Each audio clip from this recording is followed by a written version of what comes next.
vai, đúng không? Thì gần như cái vai người ta sẽ bị kẹp vào như này. Vai người ta bị kẹp vào như này. Đấy, thì để tay nó đã bênh lên như này rồi, hạ xuống là người ta đau luôn, đúng không? Thì mình để đỡ tay như này cho người ta và luồn tay này để xử lý xương, đúng không? Móc ở dưới đây. Đấy, tức là mình móc cảm giác như nó ở cái rìa bên của cái gì xương bả gì và vai ấy, rìa bên xương vai, đúng không? Sau đó mình cầm này, hạ dần này, hạ dần này, hạ dần này, hạ dần lên trên, đúng không? Nhưng thao tác chuẩn để chạm này là mình sẽ áp vào tư thế này.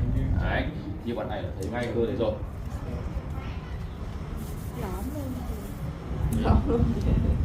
Đấy, mõm luôn à. Đấy, ấn cái điểm này và đi cảm giác như mình đi sang rìa song song với cả mép ngoài của xương bả vai, người nhớ chưa? Đúng không? Nó ở dưới.